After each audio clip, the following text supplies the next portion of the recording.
Hello. Mema wakwa badeba Teaseɛ Sɛn dwumadie so. And then so to Proverbs chapter 31 no eso. Msana no share verses 1 and 2 and then share verse 3.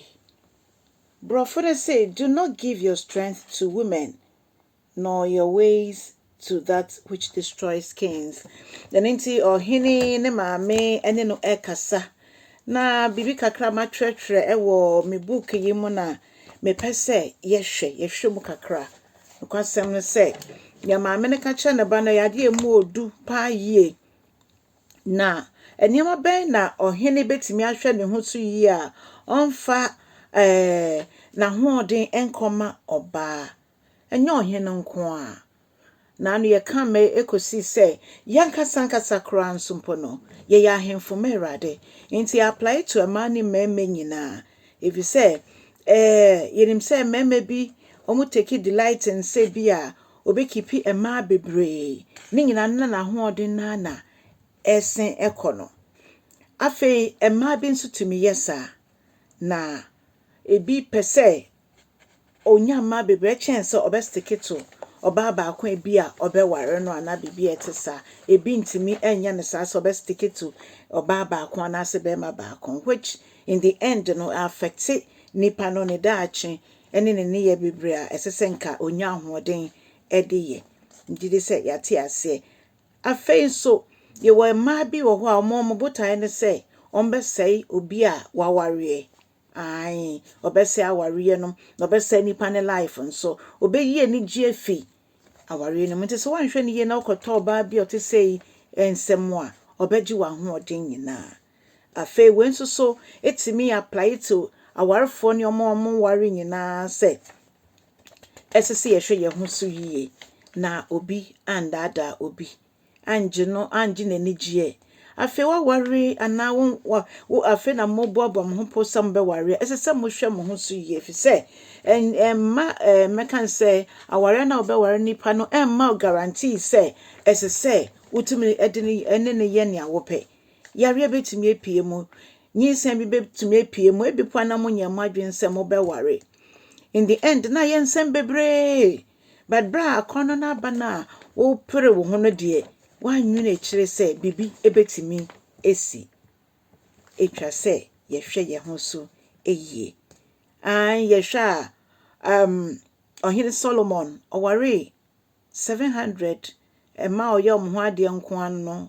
na yerenom na omo nso omo ya ne wewe yesu 300 ekire no otwere Ecclesiastes na otimi ho say na nyema bi afa ne ni so papa David nso ehwe ne ma no ne omo yiye saa ne ma ne nyina timi sei ebusua enti obayi man etu ne ba ohine fo say onya na de say obi a oyo odehye menne wo ye adehye wo Kristo Yesu mu mama yenhwe ye ho so yie na ye bibia ye bia no emfa ne onyam hye embrerade wo ye be ma wo ye oba emma wa hoɔden eni machi endi mmemachi emfa nsei bohye bia da wo so yenhwe Samson ye hye no ho nkomansa na ye wo no se de hye Yesu ho nkomansa na ye wo no sa Samson so sa nanso yenhwe emma asɛm nti yenhwe bebia na brabo ekoduye afei de oni na tamfo nyina ewubo mu nkense se eba ne sa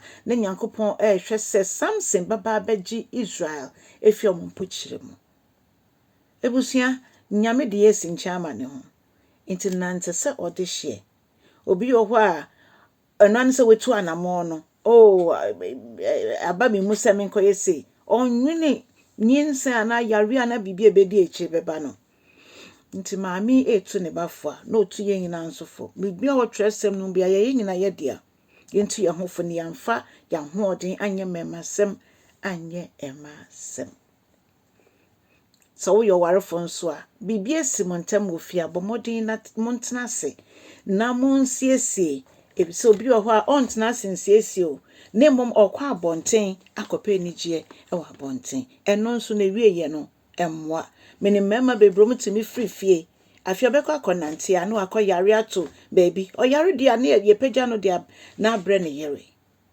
ebusuafo mama yenhwe ne yie Emani memenyina. Emrantia ne mabawa. Emesiriwa. Emrewa. Enkokra. Yenya futupamfama ye manso omoba. Proverbs 31.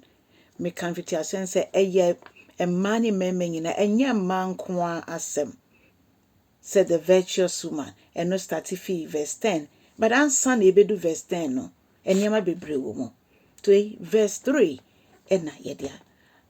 Yɛka ho asɛm yi yɛbɔ mpae sɛ onyame bɛboa yɛn na verses ne nyinaa mu no yɛbɛnya aba ɛfiri mu nyame nhyira wo nyame yɛ adom a ɛbena da biom mede wo Teaseɛ Sɛn dwumadie bɛbrɛ wo wote Proverbs 31 aseɛ sɛn nyame asɛm no yɛsrɛ nimdeɛ ne nyansa sɛ yɛkan a yɛntimi yɛnte aseɛ nyame nhyira wo yɛbɛhyia bio bye bye